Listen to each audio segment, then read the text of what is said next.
Good Sunday morning, Philly fans. Welcome in the PM and the AM, the only show more dysfunctional than last night's Phillies game. Here are your hosts, Pat Bernard and Mike Laro. Well, yes, we are dysfunctional. We have a lot of issues. And listen, if you're looking for Philly sports intelligence, you came to the wrong place because there's none of that here. Speak for yourself on that one, buddy. Well, yes. I'll pull back on that. Mike, you're pretty intelligent. Me, on the other hand, we're like Pinky in the brain. You know what I'm saying? I think he's back on Sunday morning. I'm okay. Yes. So thank you, Al, for the great introduction. But yeah, there's a lot to get into. And I want to say it's a beautiful morning, especially with our baseball team that's been looking really, really good as of late. They thumped the Rockies this past week. They're thumping the Oakland A's, even though seems like there's been discomfort with that mound. I've heard Ben Davis say about it. I heard on my way home from the Union game, I heard Kevin Stockton talking about the mound. Christopher Sanchez kind of struggled with it a little bit yesterday in early going. Mike, did you see anything when you were doing the post game and watching this game? Did you see any kind of discomfort? And maybe this is why the Oakland A's are struggling so bad with this, with the mound. Yeah, I mean, the only thing that we've really kind of heard about the mound was Friday night after Zach Wheeler started. He had mentioned something about it. But I just thought Christopher Sanchez, for some odd reason yesterday, and it's not just the game yesterday. I'm going back maybe his last three starts. He has not looked right. He's getting strikeouts, but his walks are up too. If you're looking at it, he's been doing 6 strikeouts, 3 walks, I think really over the last 3 games that he's done. So I don't know with that, Pat. I mean, the guy, Springer last night, he had, he was pitching off the same mound last night. It could be an issue down there, but I said last night, I felt bad for Al because Al had 1 run scored. You and Al, when you guys did the post game on Friday, you guys had 1 run scored within 8 innings. And then you guys had a 6-run ninth. Me, I had 15 runs I had to talk about last night. So to me, that was great. It was pretty cool to see this offense kind of really get going. Good morning, Adam. Good morning, Adam. And I'm not negative. I'm just a flipping a flopper. When you play minor league, get Al. Barb's got a good point here, though. You play minor league teams, you stay in minor league stadiums. This is what happens. And listen, I don't know. I take this whole mound thing with a grain of salt, but it is different because apparently it's not the only team that plays there. So they play a lot of games. So the ground's a little hard. The mound's a little harder because they have to keep up on it more often than a normal traditional stadium would have to keep up on their baseball games. So, that it plays a factor in this a little bit because if I take a little more credence because of Zach Wheeler said it. Zach Wheeler isn't a guy who sits there and complains all the time. Like, he's not the guy who's going to make an excuse like that. He might just say it was annoying. So, and both of them had the same kind of problem. So, could it be, both teams had to pitch off it. Is it a little easier when you're used to it? That's also an issue, a little plus, I guess, a little home field advantage for the A's. But I'm not diving too deep into it. Yesterday was just not a great game. And funny thing is, last year, Christopher Sanchez was way better at home than he was on the road. And it seems it'll be a little opposite this year for him. Yeah, like I said, his last few starts, I've actually had the privilege of doing the post game after his games. So is that what you call it, Mikey? Yeah, the privilege. And Mikey just stayed right in front of the mic. He just didn't go to bed. He was just waiting for us for a couple more hours. Yeah, I just switched hats, switched shirts, and figured, might as well load up on coffee. But getting back to Sanchez last night, I'm a little worried about him a little bit. Like I said, his last 3 starts have not really been good. Not like we're used to seeing a Christopher Sanchez type pitching performance. It's been kind of teetering, kind of like roller coastering. So hopefully he can get back going. But I like the idea, Pat. from last night's game, the one thing I can take away from this game last night, Alpini checking in says, "What's up, you two?" It's actually us three. Al is just hidden. Yes, Uh, Al's hidden somewhere in our body. You know what I mean? That's where he's at. Uh, Oh, Pat, too early, Pat. Way too early for that one. He's like the back of the anus. He's there. Oh. It's Sunday morning, Pat. It's Sunday morning. People thanks, Pat. Out of the 20 people that are watching, you probably just made 18 of them spit coffee on their screen. Well, good Lord, man. Good Lord. But no. But getting back, Al's just doing his little cameo here. It's just like, but no, what I took away from last night's game is honestly, they are a bad team. Okay. Well, it was a bad team, but the bad team got out in front of them, and they were still able to fight back. And come that game, and to me, that shows a lot of fight. In our team. Now, I will say this. And I said it last night on the post-game show. I don't want Real Muto. I have no faith in Real Muto when the situation's on the line. I have no faith in Alec Bohm if the situation's on the line, and Brandon Marsh. Even though Brandon Marsh made a great play last night in the 10th inning. You know what I mean? Well, yeah, that's true. You do. Thank you, Mario. Thank you. At least Mario's showing some kind of support and knows the kind of character that I am. A little weird. No, but little. Well, yes. I mean, yes, it depends on what your character you're talking about. Maybe it is little. I don't know. Yeah. Yes. Well, I mean, here goes the big question about this Phillies team. They put up 27 runs against the Rockies. They've been steaming hot, 9 straight wins. They're going for their 10th today. They're playing against a really bad Oakland A's team that's kind of struggling. But I still don't think that most of the city is taking this team seriously. I don't know because it's too early in the season still. I don't know because they're playing these bad teams like the Pittsburgh Pirates, the Oakland A's, the Colorado Rockies. I don't know if anyone's really yet. So I'm going to ask you, Mike, I'll start with you first. What is it going to submit to everybody as far as the eye test or the measuring stick as to being for this Phillies team to be a World Series contender? They got to cut bait with was it Ruiz, Hernandez, and Ross. Like they got to go. Like every time those 3 guys come into a game, like that, if you have a lead, it's gone. It's gone. Like they cannot hold down a lead. They can't get out of that.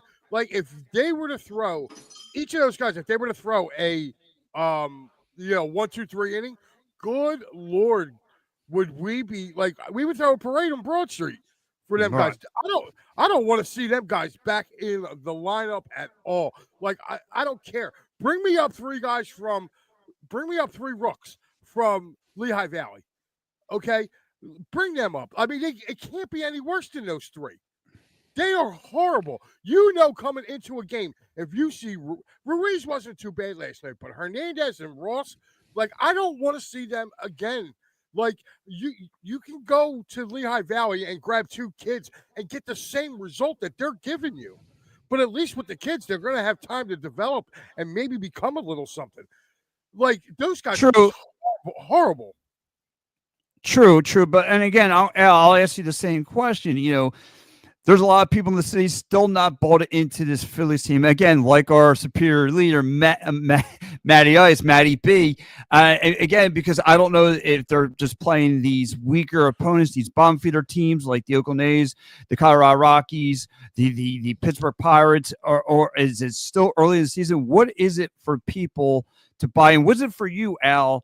For the measuring stick, the eye test, to give into this team and say, hey, listen to the World Series. Like you see Mario here saying, I got to wait to see what they do against the Braves. Was it for you, Al, to say you're bought in as this team being a World Series contender? Listen, I always say this. May is too early or anything. I don't care if they beat all above 500 teams right now. May means nothing. Absolutely nothing, because we've seen teams, Phillies and other teams, do this 1,000 times. we've seen them come out and say, you know, and just in May and April, May, and even June, and just be dominant, and then at the same time fall apart against bad teams. So what does it mean? It means, listen, you're getting the wins. The wins aren't weighted. I keep telling people. That's why you stockpile these wins. A win against Athletics is no different than a win against the Dodgers. It's one check off in the W column. That's how it is. So, you know, and I know he's talking about the Braves, but the Braves to me isn't the greatest measuring stick. Talk about a team being mediocre at best this year. You know, they were really bad coming out. They kind of, I don't want to say leveled off, but they got a little better, but they're still just, you know, dropping around the 500 marker at all times, going up and down between 500 above and below. But just enjoy it for what it is right now. But I think this team was a World Series contender on paper before the season started. It's just, will they make the right moves and get hot at the right time? You know, and not even just make the right moves, make the appropriate adjustments. Because I was one of the few people out there who didn't think they needed a big name. They didn't need a Juan Soto. They didn't need, you know, a big bopper or another big. I mean, another bullpen arm would have been nice. Don't get me wrong, but I don't think they needed a big go out blockbuster signing and just add more money to the payroll. I think they had a lot of that already. What I really feel like they needed to do was add the right pieces to help out, like in the bullpen. Got maybe a bench piece, things like that, and you know, center field. I keep telling you, I know what they're doing there. I mean, it's obvious at this point what their thought is, but so I think they were a World Series contender before they got to it. Right. But it doesn't mean they can win the. You never, like, we fought back and forth, Matty B and I, about this, but one thing we agreed upon: you don't win the World Series in April and May. You don't even guarantee a spot. It is just, you win now, because as we saw last year was a you know, kind of the same idea. They were even hotter in April and May last year than they are now, and it helped them at least get to the playoffs comfortably, because they were well above 500 through April, May, and into like halfway through June, and then they kind of went 500 from there for the rest of the year, and they were able to stay above water because they stockpiled so many wins. So what does this mean? Is this the same team we're going to have come August, September, and into October? I don't know, but this is what you have to do, and they're doing what you're supposed to do: win against bad teams, and that's, you know, bad, good. It's not the Philadelphia Phillies' fault that they got the Pirates, the A's, and the Colorado Rockies all in one, you know, grouping. And those teams are so bad that 2 of the 3 teams fired their head coach. No, true. So that, like, because the reason why I'm asking, because I'm saying true to everything you're saying now, because when you look at this Phillies team, I mean, the way that Kyle Schwarber's crushing the ball, right? He's tied for first place with 18 home runs. You look at the way Trey Turner is making contact with the ball, 63 hits. He's 5th right now in the MLB. You look at Bryce Harper, the way he's making contact. I mean, it seems like up and down this lineup, guys are making contact, making great contribution to this team. And look at the pitching side of the staff. Their top 3 pitchers are in the top 20 in the strikeout category. You have Zach Wheeler with 88 Ks. You have Jesus Luzardo with 67. You have Christopher Sanchez with 66 Ks. I mean, this team is wheeling and dealing right now on all cylinders. And I don't think you could really take anything away from this team. Like you said, the good teams are taking care of the bad teams, and which the Phillies are doing. And for me, at the beginning of this, if you were going to tell me this team was going to be in first place, top of the NL, you know, by the end of May, I would probably have thought you're nuts, because they were running with pretty much the same team from last year. The only difference is Max Kepler's in the lineup. And that's it. That's really the only minor move that they've made, but they're hitting, and pitching has been great. Yeah, I want to bring up too. Speaking of Kepler too, I think he's been kind of a godsend with this. You know, I not to the fact of he's a guy that makes contact, right? And I thought it was a really good signing just to get him here for a year. You know, I want to see what goes on going down the stretch. Now, I mean, sit here and think about it for a second. We see the Phillies have a lot of issues, right? But where does it state? I mean, I guess so do all the other 31 teams in the MLB, because right now the Phillies they're going to, if they win today, it's 10 in a row, and they're getting ready to come home. And to me, I'm sorry, like, you can't look at it and go, well, they won. Winning 10 games in a row is hard to do, and with them doing even that, against bad teams too. right. I mean, you figure. So I'm going to see what they. It's not that I want to see what they do. I mean, Pat, you think about it, dude. We go back 2 Sundays. 2 Sundays ago, they were in second place. They were 3 games behind the New York Mets. Within 2 weeks, they went from being 3 games behind the Mets to the best team in baseball record-wise. Now, am I going to sit here and say that they're the best team as of this morning? Your record is what it is. They're the only team in the major leagues with 34. Now, I want you to think about something. They went from they were 3.5 games behind the Mets. They went from a 3.5 game, behind the Mets to 3 games ahead. It's a 6.5 game turnaround. Think about that for a second. They went from 3 behind to 3 ahead. And I first, before I go any further, again, I want to give a quick shout out. This is the It's a Wrap Sports Network. We are live on Facebook, Twitter, Twitch, YouTube, wherever you get your social media platforms. We want to say thank you, and please subscribe. It's free, and especially here on the TikTok world, I definitely want to say thank you as well. Again, if you want to see what we're talking about, what's going between my earlobes, go to our YouTube page. We're here on It's a Wrap Sports, and you can see what's going on here in the conversation. We have live audio for what's between. Hold on, let me pull it up. Okay.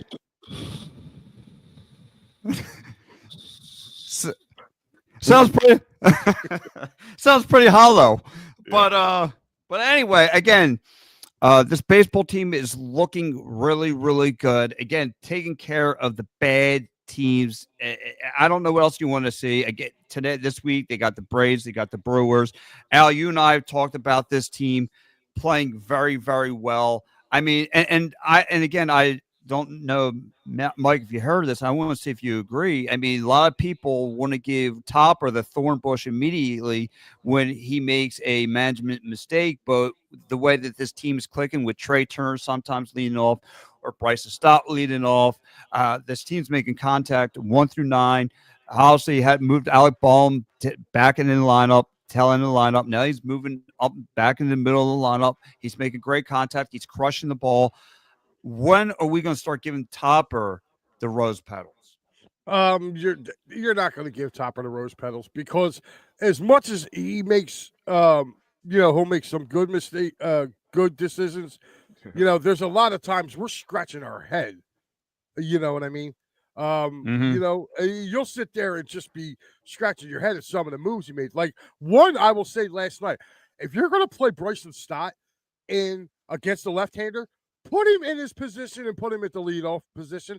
Because I'm sorry, I know Trey led off Friday night's game with a home run, but Trey has not been doing what he needs to do to get on base, like as far as being a leadoff hitter. So no, like if Bryson Stott's in that lineup for that game, he needs to be leading off. You know what I mean? And to be honest with you, I also I said it last night on the post game too. I'm sorry, but like, are we like saving Mundo Sosa for something? Because I'm sorry, I'm not letting Brandon Marsh bat with the bases loaded in 1 out. Like, I'm sorry. If you have Mundo Sosa sitting on your bench, you tell him to go grab a bat. He's going to make contact. Again, I understand. Good point. I understand he brought him in for Rojas, but there's no big deal. I mean, in all honesty, you really can turn around and make a difference. You can stick Castellanos in left field. You can move Kepler to center field, and you can move Bryce Harper out to right field if you need to shift some things around. Like, this is what I'm saying. Like, to me, there's no creativity with this lineup. Here's my thing, and I understand where people get upset with Tomper. I think some people take it overboard. Absolutely. I mean, the proof's in the pudding a little bit. I know the ultimate goal is to win the World Series and all that, but his numbers they speak for themselves. But it's, how do I put this? Like, the things that get me, and I understand why people still get on Rob Thompson, is just leave Bryson Stott. And I say this like every post game I do. Leave Bryson Stott right where he's at the top and let him get his chances. Now is the time you let him lick his wounds against, not where he struggles against pitchers like that. Not picking a closer, which I kind of understand a little bit right now just because of the whole Jose Alvarado situation, but they need to make some changes in there, which I believe they're going to. But those are the kind of things that I don't think the creativity really needs to be creative, Mike. I think what they just need to do is leave it alone a little bit. Wow. I think we're being too creative. I think we're sprinkling in too much changes based on who we're pitching against, based on all those kind of things. Like, I think is let those guys cook, get into a groove. Because I really love the fact that they moved Stott into the leadoff spot, because all we heard at the beginning of the season was Trey this, Schwarber that, blah blah blah. I like it being Stott, then Trey being number 2, then Harper, then Schwarber, just cleaning up, doing his thing. I love every last second of it. I don't know why they don't leave that alone. I think sometimes we get too creative and we get in our own way. Barb saying Mets have been playing Yankees and Dodgers, while the Phillies have been playing high school teams. And yeah, in the last 10 games, Barb, and I'll push back on this for a second. Yeah, I got the Mets schedule right here. I saw this comment coming. Yeah, but they've also played 6 games against Miami. They played 3 games against the A's. They played 4 games against Washington and 3 games against Pitt. And if you're looking after this Dodgers series, they have a back-to-back with Chicago and Colorado, coming up. They're getting a nice little break too. Let me add this in. In the beginning of the season, I'll walk you through their who they played so far real quick. Astros, good team, not great team, good team. Marlins, Blue Jays, Marlins, A's. They're right there is a walkthrough. Same thing we're dealing with. Marlins, Blue Jays, Marlins. I mean, that's the same thing that we're walking through. People are all hype about the Dodgers and the Padres, but guess what? Yes. They get to play the Rockies more than we do. So they get to, people used to say that about were the Yankees and the AL East as good as they were, or because they had to play the Orioles and the Blue Jays as much as they did, it made it look better. You know what I mean? Was Tom Brady as good as he was, or was his division so weak and he was that good? Is that why he was able to stockpile wins? Well, we all know that's not the truth, but my point is there is a plus minus. But like I said, you could Marlins or Blue Jays, Marlins, A's, Blue Jays. Marlins again. Then they like us. They had to play the Cardinals, who we played twice. And since they've played the Phillies, by the way, it's an 8 game swing. Since we got swept by the Mets, we've won 8 more games than they have.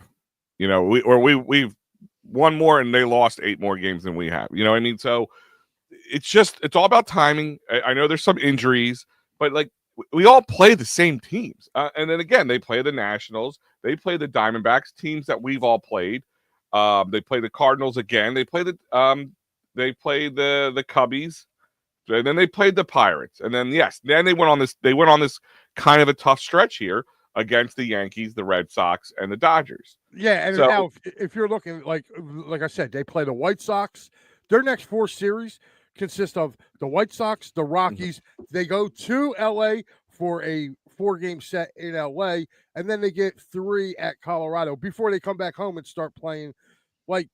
I'll even do their next 6 series, and they have another 3 with Washington, and then they have 3 at home with Washington, 3 at home with Tampa before they get into playing their division.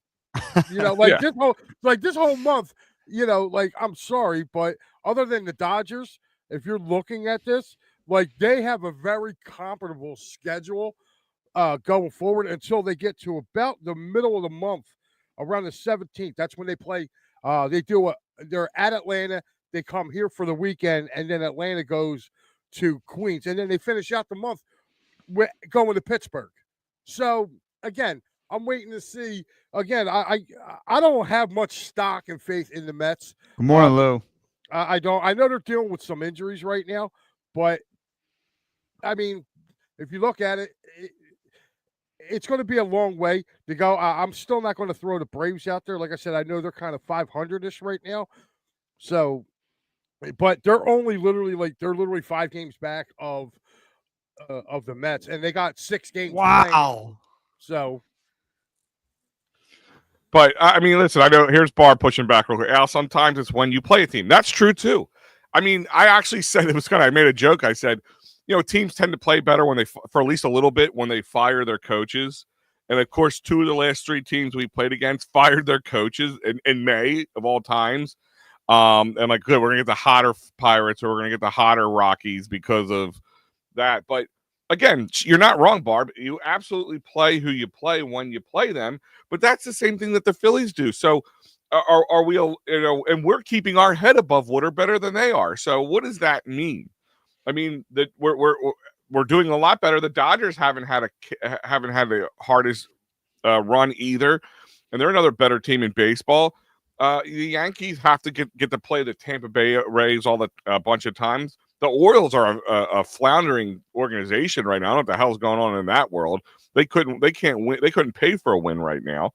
But yes, it's when you play them too, because how many times have we played a team that started off kind of crappy in the beginning and got hot later in the season? Like, thank God we played them when they were not good. Yeah, I mean, again, and of course, the sleeping bear is woken up.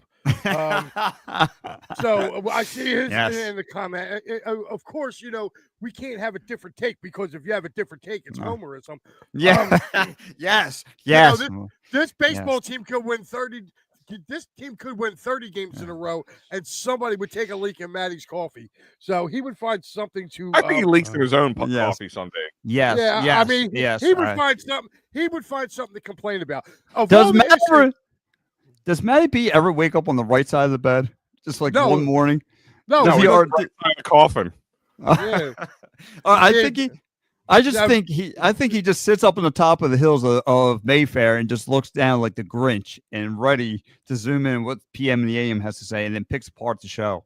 Oh well, the Muppets have Statler and Wardorf. He's like those combined. He's just sitting up there just picking it apart. But yes, no, I mean, either which way, you got to play these games. And listen, Matty would be leading the charge if this 10-game stretch, if they lost every game. Could you imagine how much? Like, that's my point is, like, what happens? What happens on the opposite side? You can't win this fight. Like, that's my point with the fight about beating up on bad teams. We all say that beating up on bad teams, is what good teams do, right? Like, that's the old saying. Beating up on bad teams is what good teams do. Well, that's what a good team. What are they doing right now? So, like you said, if they're fledgling or even just being 500. Between these bad teams are going like 5-5 in the last 10-game stretch, what would we be complaining about right now? We'd be complaining like, oh my God, they can barely keep their head above water against a bad team. Or if they were getting swept right now, they're on a 9-game losing streak against some of the bad teams in baseball. We'd all be saying that, like, oh, we have to wait for it to turn June so these guys could play better or something like that. They are beating bad teams right now. They are playing better baseball than most teams, and I'm it's funny, I hear about us making excuses for the Phillies, but I've seen in this comment section nothing but excuses about the other teams. Yeah, it's crazy. I've told you, this is what I've been waking up to, Al, and a lot of people are not bought into this Phillies team, and I don't know if it's because it's still early in the season, because it's late May. I mean, I don't, because they're beating up on teams like the A's, the Rockies, the Pirates. I mean, this team, like Mike said it earlier, you can't help it who's in front of them. They're still MLB teams. They're putting away the bad teams. This is what really good teams do. Like I said, with the same roster as last year, other than Kepler, something had to give here. And again, this is where it's got to go back to square one to Topper, because Topper made the adjustment, gave the fans what they wanted. He bumped down Schwarber into the cleanup role. That's his role now. Okay, this is what he's got. Stott or Turner always leading off. Alec Bowen wasn't playing well. He put him down the bottom part of the lineup until he got his head on right. Now his head's back on right. Now this team is untouchable 1 through 9. 1 through 9, and like Mike said too, they're playing. If they were playing 500 mediocre baseball against these bad teams, then there'd be a lot to complain about. I don't think there's a thing you could complain about. I mean, look at all the off the field stuff going on. Alvarado, Nola now dealing with some things. Of course, they say quote unquote it's an injury. I think now would be the perfect time to kind of let him to figure things out against the A's and the Rockies, but. Whatever, but things that they lost, they are gaining. I mean, this is a good baseball team, and we just have to sell for it. Well, I'm going to push back a little bit on that because I feel like there's a guy who's in this lineup right now that I'm sorry, he's not hitting his way out of a wet paper bag, and that's Real Muto. Like, I'm sorry, like he's starting to fall into that category for me too, where I don't want him up with with trying to drive in a run. Like, this team is bad at getting runners home. Now, yes, I cannot say that after they put up 9 runs yesterday, but yeah, I'm sorry. Go back and take a look at this. Like, I don't know. Like, I'm going to ask you guys a question. Castellanos is on second base to start the 10th inning. I know the first one was a little light tapper, but I mean, aren't you going on contact? You know what I mean? Like, to me, the Phillies got 2 infield hits. I mean, I'm sorry, but like, if you're looking at, I felt like he should have been on third. He should have somehow tried to go. Yes, I know it went to the pitcher, but the pitcher never even looked his way. Like, never looked his way. If he goes on contact, he's probably making it to third base. And I had an issue with that because I feel like that could have changed the whole complexity of the game going forward. And to me, like, I just don't see them doing smart things at times. That's what I think frustrates us, and that's why I think we're kind of on pause because of what's happened over the last 3 years, okay, as far as failing in the postseason. And if you take a look at it, it's been every level. It's been, we got to the World Series. The next year was the NLCS. Then it was the NLDS last year. Like, no. And then, NLDS. And then, boom. Now we're playing. I'm sorry. Like, no. They got to go. They got to go. And I know Matty's going to be, he just got on that Marsh for O'Hoppe thing. To me. Yeah, hold on. I'm going to push back. I get it. I'm not going to sit here and argue the fact if Marsh or O'Hoppe was a good trade or not. I'm not going to argue. I mean, O'Hoppe's playing well, considering he's playing for the Angels right now. And if I would prefer to have him right now over Marchand, yeah, absolutely. He would definitely be bolstering this team in certain ways. But I mean, Matty B talks about prospects like gold bars. You know what I mean? Doesn't want to let them go. He just. I think he at night he goes home and he has his little baseball cards with all his minor league teams and he snuggles these cards and just Eskimo kisses the shit out of these cards. Like, he just he doesn't want to let them go. Like, and I get it, but you have to pay to play the game a little bit, and that's the point. Like, O'Hoppe is doing really well, and was it a bad trade overall? Yes. If the Phillies won in 2022. You couldn't argue the facts. You couldn't. You really couldn't. You would be like, we needed him to win in 2022. We need, whatever it was, we would have been, but because they didn't win, it was a bad trade. And I get it. And I'm not big on Marsh. And I keep saying, Marsh is a stopgap for me. He really is. And Dombrowski hasn't done great with a lot of the moves that they made. Maybe he's like some guys are not like we always just say Howie Roseman wasn't great about getting the big names, but he was really good about getting the later round guys, things like that.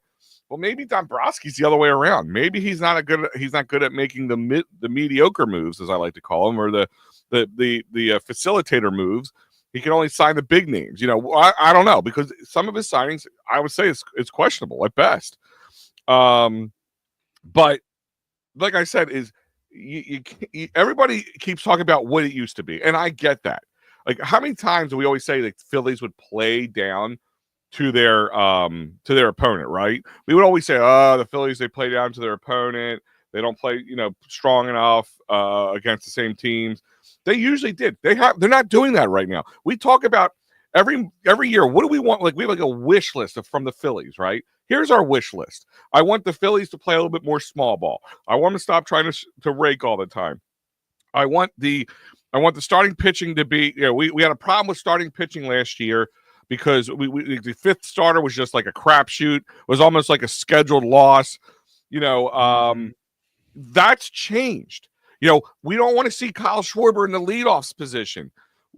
That changed. Like, we are making changes that we've asked for. And yes, has it turned around to a World Series victory yet? No. Is it mean we're going to win the World Series right now? No. But they're making the right changes. It is baseball. It's 162 freaking games.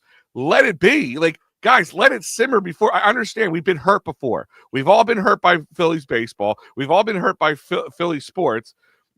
We just started trusting the Eagles after, 40 some years of my life to not fall apart in the big moments. So let it happen, people. Let it happen. You know what's funny, Al? That's what Philly sports is. Philly sports. Well, that's what I'm saying. Hold on, Philly sports it's like that hot girlfriend. Sooner or later, you're gonna have your arm around her, and then next thing you know, she's gonna turn around and dump you for a guy that and then when that doesn't work out, she comes back, and it's kind of what being a Philly sports fan is. Okay, you get dumped on, maybe every now and then you get your piece of the pie, as I should say, but I'm looking at it like this, man. I'm going to enjoy this ride. Right now, they're the best team in baseball. Want to know why? Because their record says so. So you can miss me with all that homer crap. You can miss me with all that homer crap, dude. You are what your record says you are. And right now, their record says that they're the best team in baseball. So, yes, are they flawed? Absolutely. That's what I'm saying. Go ahead, babe. No, I'm going to agree with you, Mike. This is the best team in baseball. You can't. They're putting away MLB teams at the end of the day. Whether whatever the records are, fine. Look, is Colorado in history has it done the Phillies fits? Yes, they're taking care of business. Oakland dealing with some kind of mounting issue. Tough place to play. The Phillies are figuring out how to win. Bryce Harper about 2 weeks ago was going through a rough patch of not making any contact. He's making contact. We, like Al just mentioned, last year everybody for the past 4 years wanted Schwarber out of that leadoff spot. Okay, we bounced him down to the 4-hole. Alec Bohm went through a rough patch of not making contact. And we sent him down to the 8th hole. Got his head on right. He's making contact. Now he's back into his normal routine. The only part now, I mean, yes, is Marsh and Rojas a liability at the plate? Absolutely. But Rojas now, his defense has gotten back to what he's making stretch plays in the outfield. He's tracking balls down. He's looking like his old self. This is why he's part of this club. But my thing is, this team is hitting 1-9. How do you? And Topper is making the quick and making all the right adjustments. I mean, I don't know where you could be mad with this team. By the way, before we shift gears, I do want to thank everyone who's given It's a Wrap Sports a follow, a like. Again, go to our YouTube page, give it a follow, give it a share, subscribe to it. It's all free, especially here, our viewers on TikTok. I definitely appreciate all the likes we're getting here. Again, if you want to see what's going between my earlobes, what I'm listening to, it's the best sounding in Philadelphia sports talk. Again, go to our It's a Wrap Sports YouTube page. Give us a like and follow there. Let's shift gears a little bit because we could talk Phillies all day long. Well, hold on. I do want to talk about. Yeah. I just want to bring up one final thing, Pat. Looking forward to today's game. We got Jesus Luzardo. Just in your mind, you and Al, just give a quick synopsis of what you think is going to happen today. Do you think they complete the sweep of the A's? I do. But both of those bullpens took a beating last night. Phillies using 7 pitchers. the A's using 8 pitchers last night. So I think the starters are going to get stretched out today. I think so too. I think they're going to go 7 innings deep. I know Sanchez, I think he won 4, but yeah, Lazaro, I think he gives you about 6, 7 innings. I think he'll be fine.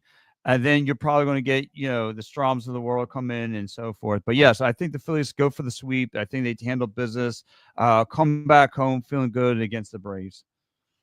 Okay. Al, what are you thinking, buddy? I think they win today, and people still not be bought into this team, and I get that. I'm not saying you have to buy in. No, don't sell the house of these. Bet the house that this is a World Series winning baseball team, but guys, learn to enjoy it a little bit. I mean that's kind of my every for the most part, everybody gets upset about losing all these minor league guys that we've lost over the years. Really, I mean, Logan O'Hoppe has been the most successful loss that we've had in 15 years, 20 years. What other minor league guy have we seen that we've moved on from that we really oh man, we just held on to him, this will be a world of a difference. We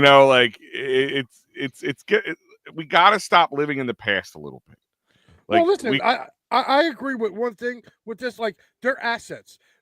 That's what you do with assets. Sometimes you keep assets and they help you out down the line. Sometimes you got to move assets to bring in other players. And I'm sorry, Brandon Marsh, believe it or not, when he was with the A's, had a series of a lifetime right here in Philly when he played against the Phillies. That's why they made that trade for him. They thought that they were going to go and pick up somebody, he just had a good weekend, and the Phillies, figured out that they should have him. Hoppy was in Double-A when they traded. Again, we'll see. There was no again. So this is all right. Real quick, I know we're getting off the Phillies, but this goes for sports in general. You got to pay to play, right? Just the old saying, you got to pay to play.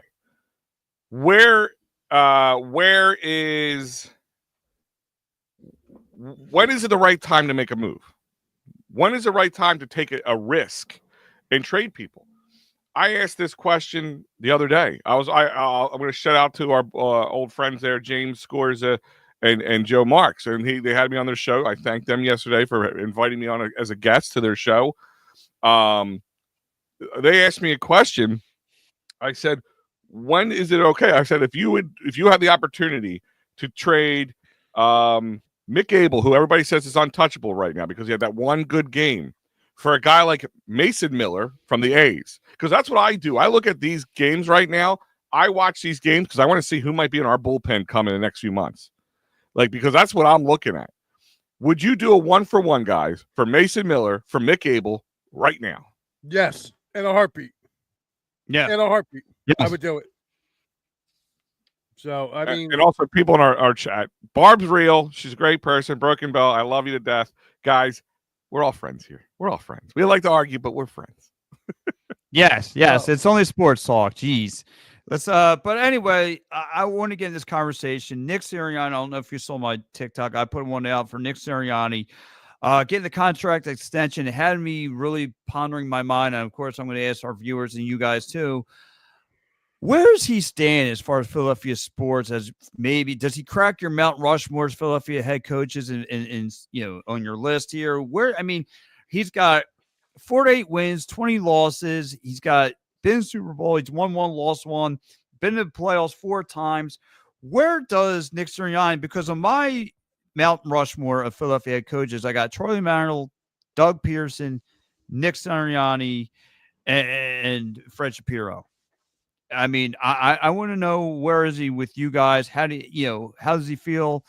And Mike, I'll go to you. Where is Nick Sirianni right now on your Philadelphia head coaches? Does he crack your Mount Rushmore? Oh, most definitely. I mean, he has to. I mean, as much as people want to put Andy Reid up there, Andy Reid did not win us a Super Bowl. Okay, he got us the one, and he was here for a long time. If you look at it, Sirianni's been here 4 years, and 2 of the 4 years he's gone to the Super Bowl. He's won 1, he's lost 1, and he could be sitting on 2 right now. Let's be honest. Barb. Let's be honest. I mean, so yeah, he's right up there with Fred Shiro. I think if you're looking at it, if you're looking for the Phillies, you're looking at Charlie Manuel's years. Here Charlie Manuel 5 straight years in the postseason. You know, Topper's got a chance to tie that. He's got to get a World Series. Like Charlie got to 2 World Series before they started climbing down the proverbial ladder. So, I mean, if you're looking at it, yeah, does Sirianni belong on the Mount Rushmore? Yeah. I mean, he got to more Super Bowls than Doug Peterson did. Doug Peterson got to 1, and then the team fell apart after that. So, if Doug Peterson can win one, I don't put him up there. I mean, yeah, he broke it, but Sirianni's gotten them to 2. He got them to 2 in 4 years. That's pretty hard to do. And the guy's made the playoffs every year that he's been a coach. So, I mean, I don't care. Like, you got to put him up there.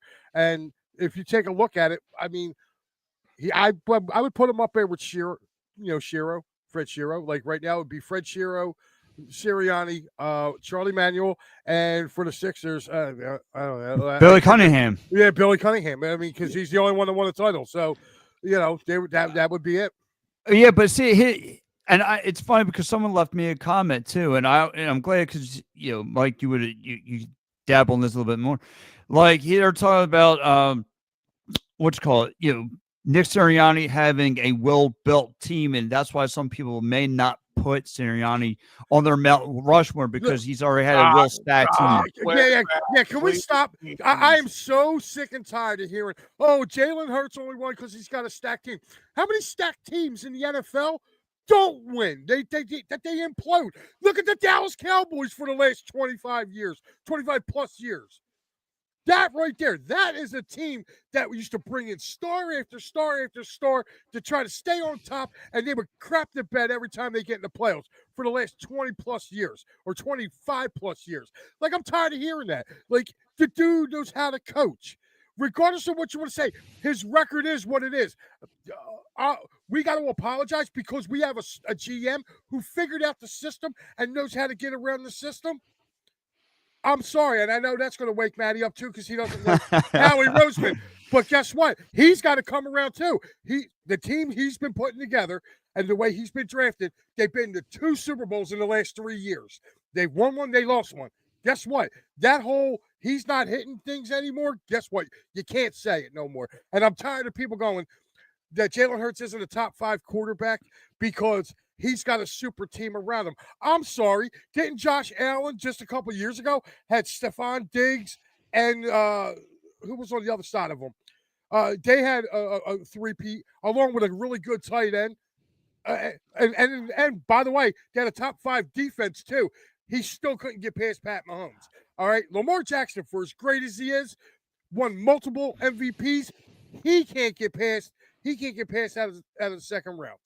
So I don't want to hear this whole thing about Nick Sirianni. Like he should be right where he's at. 4 years. No, I'm not hearing that. And I'm tired of the narrative that there's a super team built because your team has an idiot GM. Yeah, and Mike, I can't get Al. Let me put it this way too, because all right. So here's my Mount Rushmore, and it kind of goes all into it, right? You have to take everything into consideration. Yes, certain coaches get blessed with better teams. Chucky Boy. Here was a guy that people said he won with Tampa Bay. He would never have that Super Bowl if it wasn't for how it was built before he got there, right? But again, we talk about you play who you have to play. You also coach who you have to coach, and you get to work with that. But good coaches can help build good teams. So you want my Mount Rushmore? The top 3 are probably going to be all the same. Andy Reid is going to be on there. I have to give Dougie P his because he gave the Philadelphia fans something that we've never had before. That's called a Super Bowl, ladies and gentlemen. He gave it to us. You love him, hate him, think you got lucky, whatever it is. He can't take that away. He was your first. Okay? He was your first.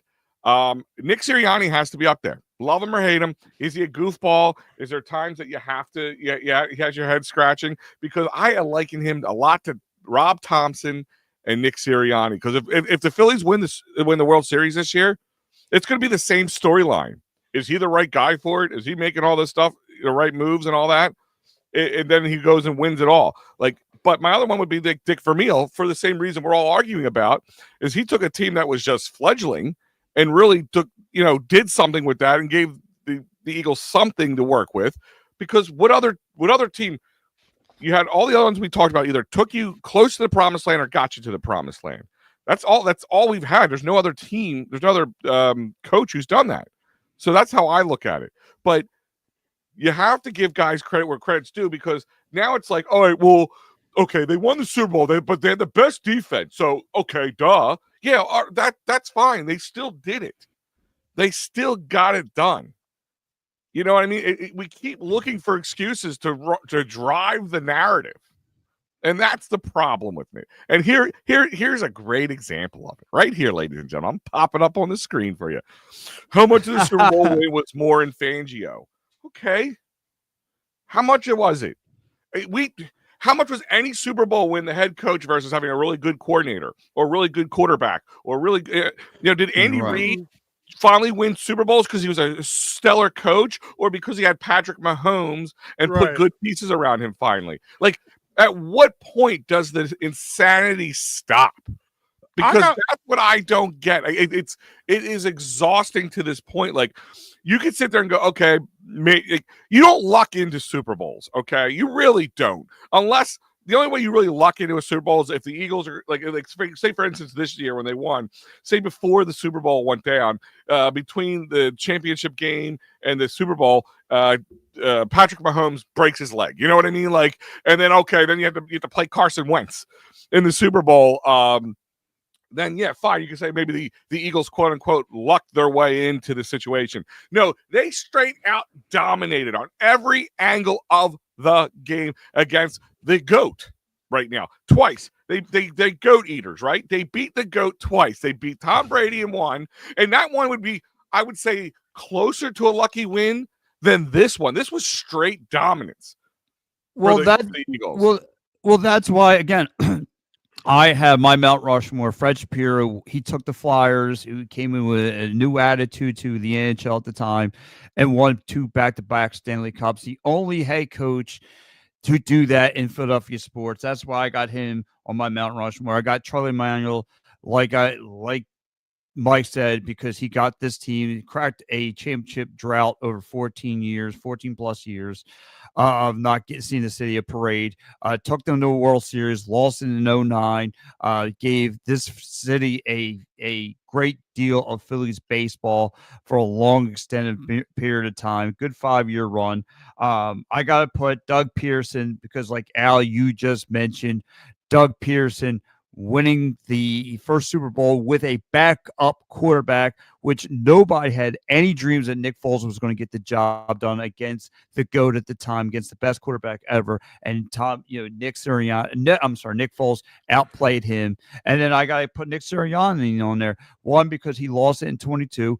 Then he came back. And not only did he beat Patrick Mahomes, but they crumbled. They crumbled the Chiefs. Now we're at the point where owners of the NFL are trying to take away a play that works for this quarterback, that works for this franchise, and they took a group and they trying to take a voting and ban away the tush push. Why? Because it worked for Jalen Hurts and no other quarterback. So I have to give Nick Sirianni his props. Like I said, 48 wins, 20 losses, 4 playoff appearances, 2 Super Bowl appearances, and 1-1. I don't know how you don't have Nick Sirianni on your Mount Rushmore. I'm sorry, I got to clap back at Matty here, because again, the insanity stops when you accept things as they are. They won because Barkley had an amazing season and their defense was off the chain, not because of the head coach and the QB or leader. I'm sorry, I'm going to argue this point. He has outplayed Patrick Mahomes the last 3 times they've been head-to-head. In the Super Bowl, they lost.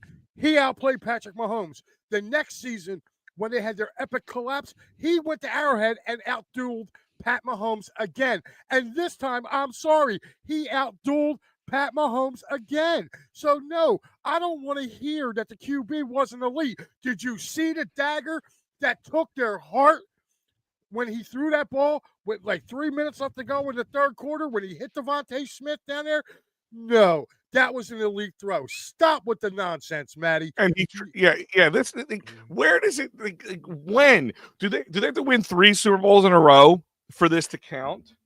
Do they have to go back to back? Like, I'm going to go on the final word and start yelling at him. Yeah, last time I checked, this wasn't won over a 400-yard running performance by Saquon Barkley. Barkley, yeah, exactly. He didn't do anything. Barkley was there to distract them, and they had to put all their game plan was like stop Barkley, win the Super Bowl. Like that's their game plan. And it didn't work because they looked past Jalen. They looked past A.J. Brown. They looked past Devonta Smith because is Jalen not an elite quarterback because he has these great wide receivers to throw to? Well, that goes with everybody. Even the great Tom Brady had Randy Moss to throw to at one point. Yeah, Randy Moss, Julian Edelman. Yeah. I mean, like, at what point do we stop saying, like, you have to say, they won. They won, guys. It's a good thing. It's a good thing that our team is going to be in the conversation about being an elite team in the NFL because they are right now. The Eagles, I mean, this is as close as you're going to see to a real dynasty outside of what we've seen from Mahomes and the Chiefs and Tom Brady and the Pats in the late and early 2000s. Like, this is the closest we're going to get. I say as of right now, it could get even better. Like we could go back. There's nothing in people's head right now.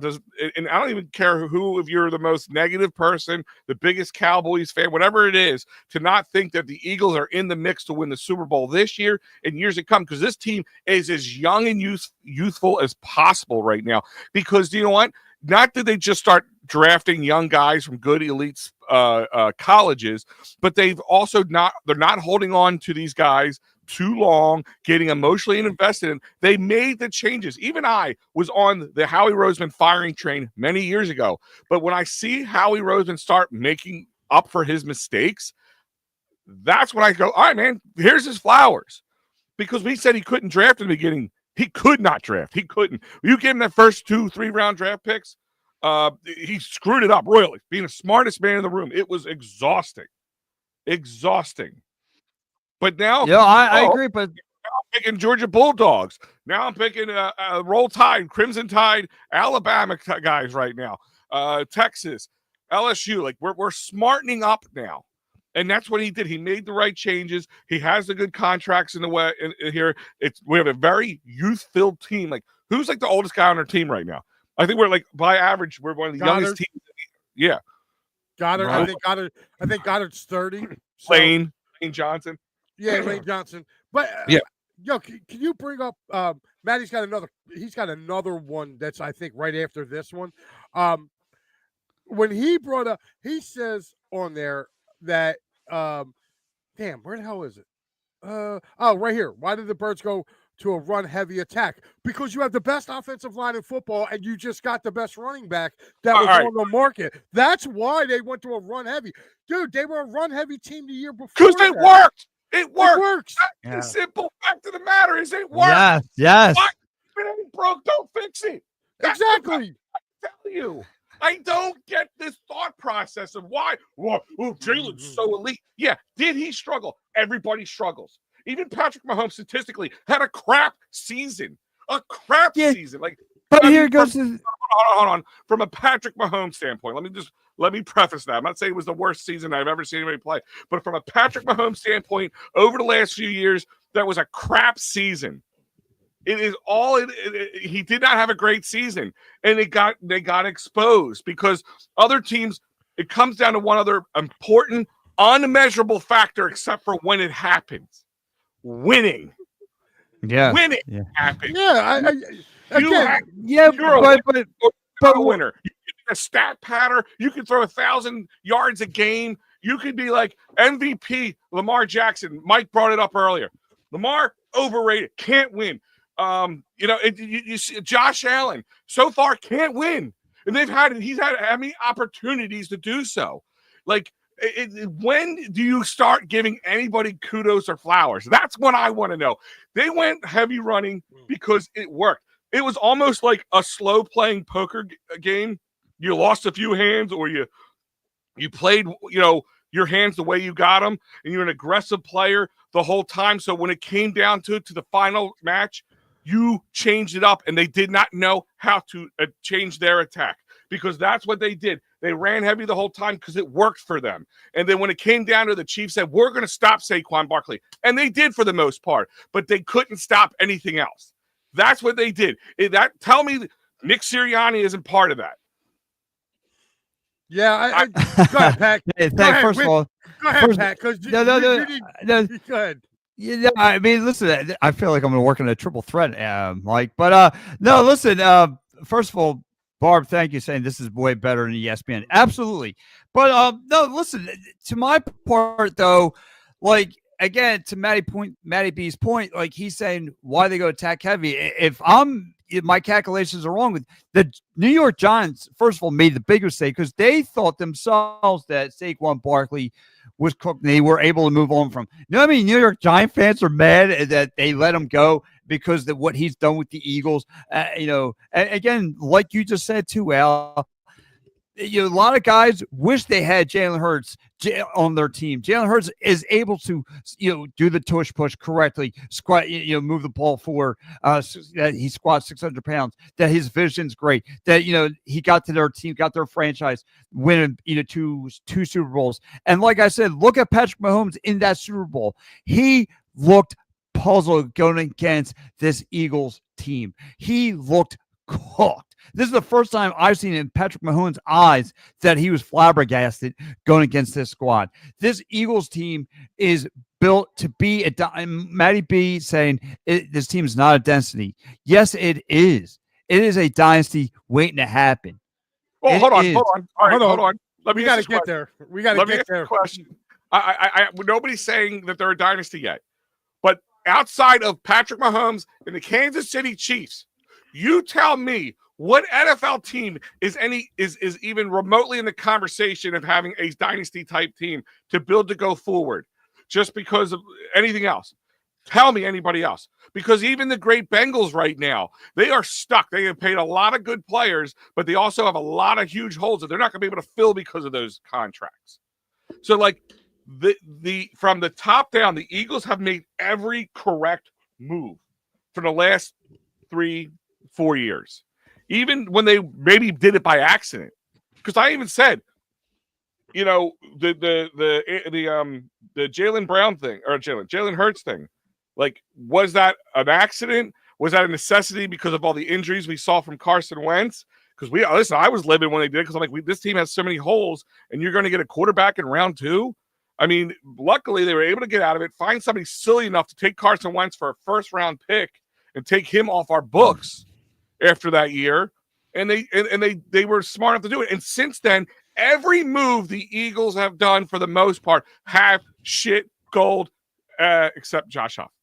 Outside of that, it has been they everything they touch is turned to gold. Like you can't argue those facts. You mean Bryce Huff? Price Huff. Sorry, whatever. Wrong Huff. This is PM and the AM on It's a Wrap Sports right here on all of our social media platforms: Facebook, YouTube, Twitch, Twitter, TikTok, whatever you want to get your social media platforms. Give us a like, subscribe, and it's all free. Give us a shout. So anyway, Steve has the line of the day, buddy.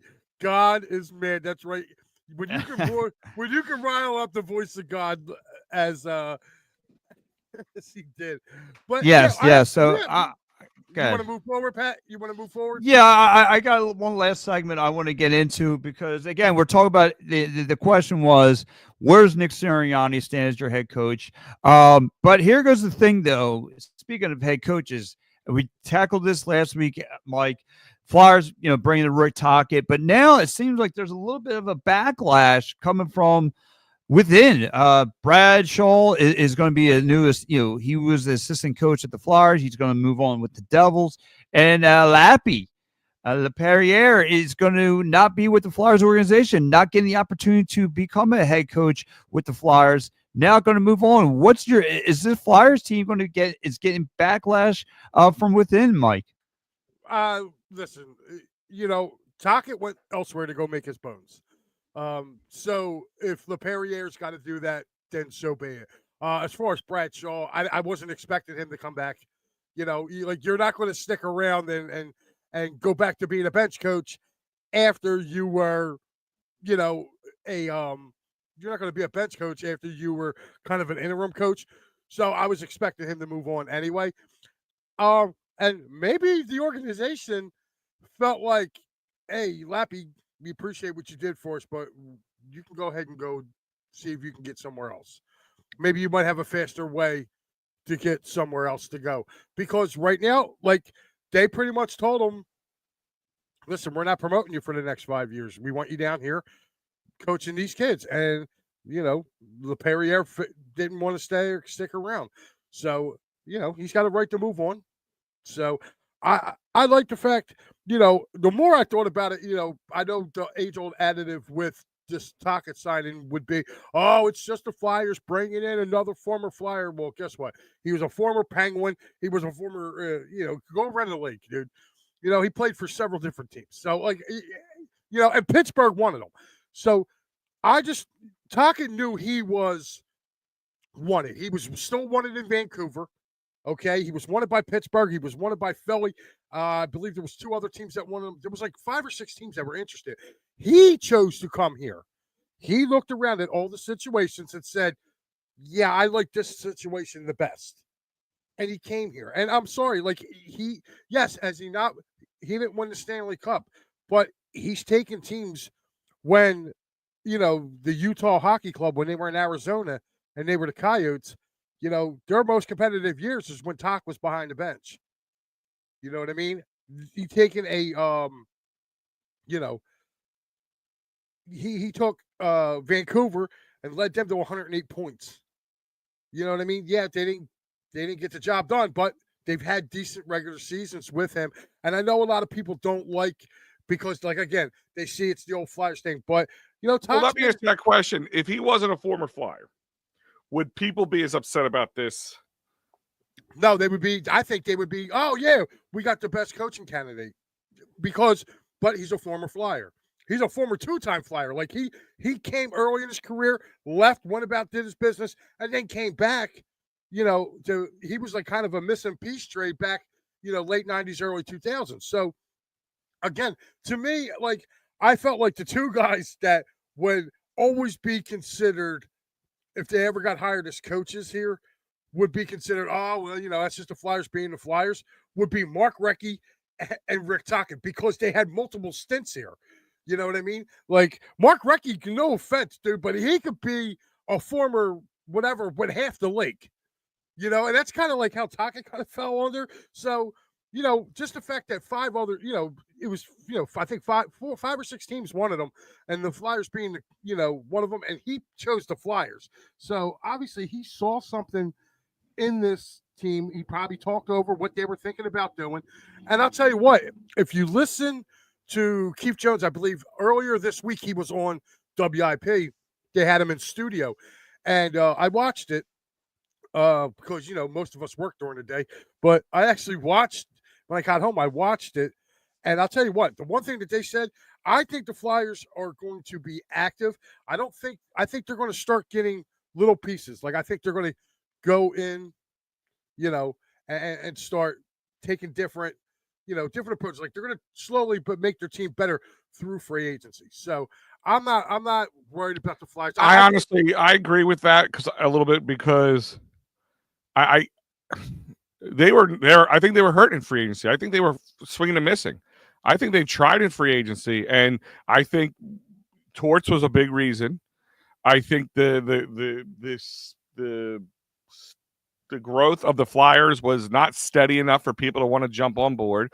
Because at this point, if you're looking for a guy in free agency, you're looking for a guy who wants to win, and this team did not look ready to win. Or doesn't look ready to win. Now, listen, you got a guy like Matvei Michkov who can be a game changer, but alone he's not. They have to, we all talked about it. Torts wasn't the guy who was going to get the best out of everybody. He might have had the like on a level of things. His accountability levels were super high, but other than that, everything else, like he was losing the team.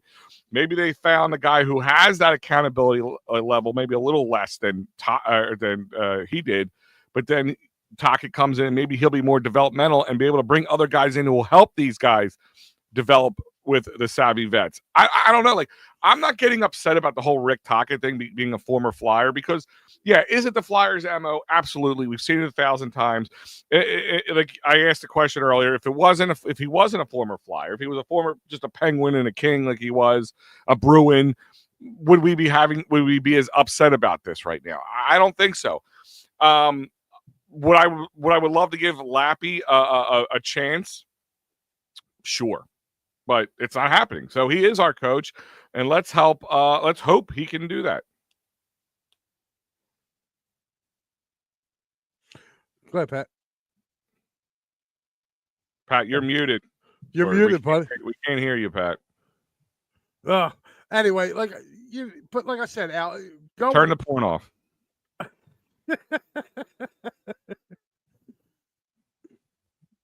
You're muted, Pat. We can't unmute you. Only you can unmute you. There you go. Oh no, you're still muted. I can't hear you. This is the best. Maybe your cord came undone. This is the best. Stop tugging on your cord. This is the best I've ever heard of. Yeah, this is God making things right. All right, go ahead, Mike. Take it. Yeah, man. Like I said, I've been from what I've seen.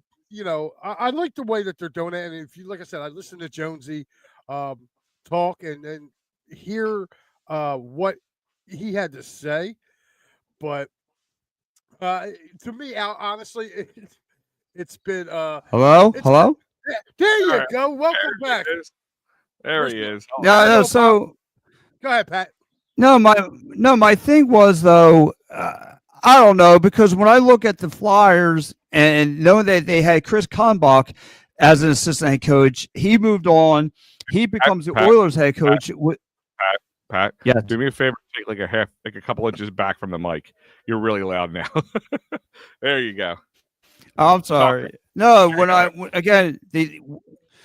so again, when I look at this Flyers team and what they once had, they had Chris Kalmbach as an assistant head coach. Now he's with the Oilers, and you see the things he's doing with the Oilers. I get it. He has Connor McDavid, but still, like, again, we're talking about winning formulas. I don't want Lappy to go somewhere and become successful. No, we had him in a bag here, and because we didn't promote him, we're going to catch backlash from this and bring in an ex-Flyers coach who's going to give you a 2-3 year window of possibly of a rebuild. I get Danny Barrera likes Rick Tocchet because he took a bunch of misfits to the playoffs, but still, the thing is, I feel like we're going to miss on a golden opportunity not hiring within.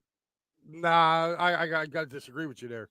Like I can understand, Pat, if they were both in the minors and they were both like trying, like if Tocchet was in the minors with somebody else and Lappy was in the minors here, and you were trying to bring them up. Like Tockett's got behind the bench time. He's been a head coach, so to me that weighs out over Lappy. If Lappy goes somewhere else, that's cool. Yeah, I mean, he wants his opportunity. He knows he's kind of landlocked now with the signing of Tocchet. That's why he's leaving. That's all. Yeah, and that's why. And I don't blame him for trying to better himself, but at the same time, like I'm just giving Tocchet a chance. Like that's the only thing I can do. Like he's our coach now. Like you can argue the facts all you want, love him, hate him, think just they're doing it because he's a former Flyer, but maybe Lappy wasn't the guy either. Like we're not there. Maybe like he's great. Like there are some people, like we always call them like minor league all-stars. Like they're great in the minors, but once you bring them up into the pros, they just can't hack it. But when they're down in the minor leagues or they're raking, maybe that's how he is as a coach. I don't know. I don't think so. And I was really thinking and hoping that they were going to give him his chance, but they didn't. They decided to go with Rick Tocchet. That's their choice. And I think they knew once they made that decision, he was gone. Yeah, I mean, Yeah, but Lappy's only but Talcott's only been in the playoffs twice out of the 9 seasons he's coached. He's not done wonders. He hasn't really set the world on fire. I mean, we're talking about Lappy hasn't been coach. in, I mean, in the majors at all. I'm sorry, I mean, Talcott. no, but Yeah, I'm but saying Lappy, Lappy, yeah, but Lappy's made an improvement with your fams team. Why do you want to prove that? listen, You know, you would think the thought process isn't wrong, Pat. This is the first time I'm telling you that. Write this down. Pat thought right. There we go. Write it down, everybody. But the thought process isn't wrong to think that he has developed and he's done well with these young guys in that part. You're moving guys up, give him a chance, but maybe they really think Rick Tockett's the guy. And maybe part of it was, like I said earlier, they didn't think Lappy was going to help them get that next level of veteran signings that they were hoping to get, because they really, when was the last time they've got a savvy vet in here? Yeah, it's been a minute.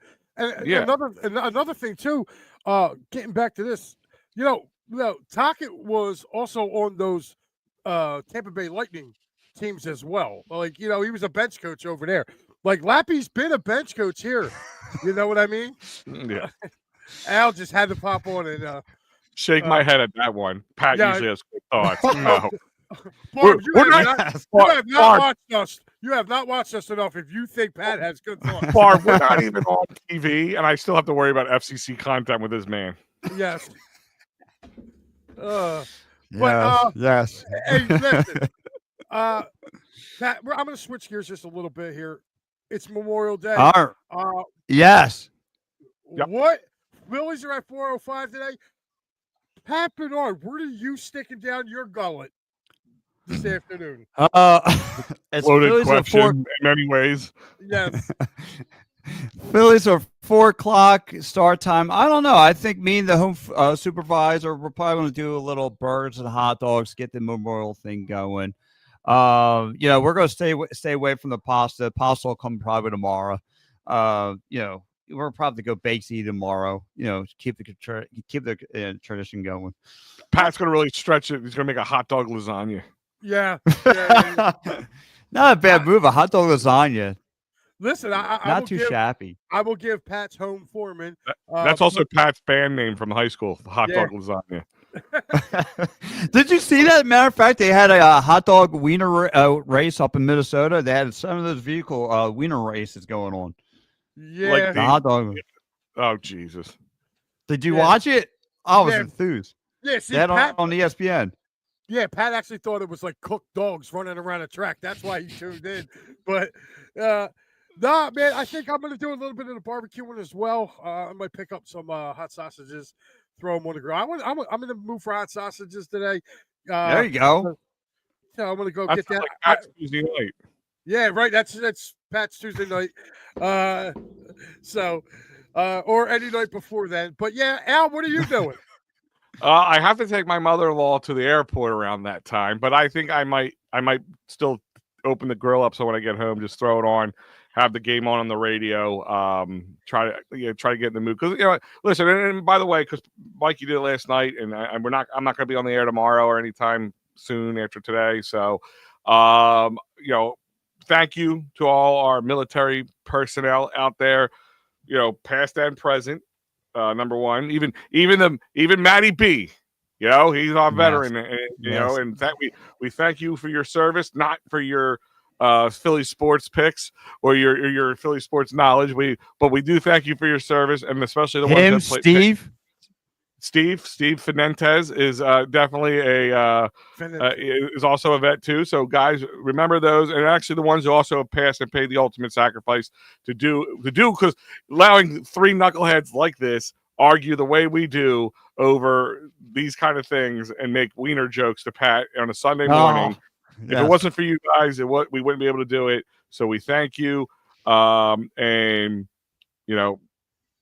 Barb, I just have to ask the question: do you do the barbecuing? Are you the cooker? That's what I need to know.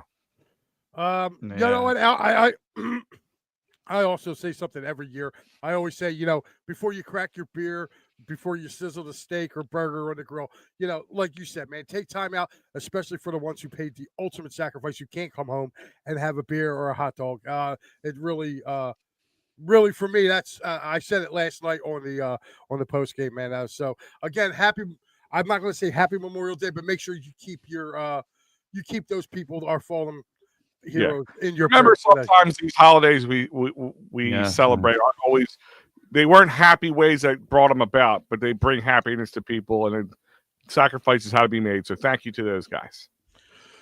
All right, Pat, you ready to take Yeah, this home? absolutely. And yeah, let's take it home. But again, guys, the It's a Rough Sports will continue on tonight.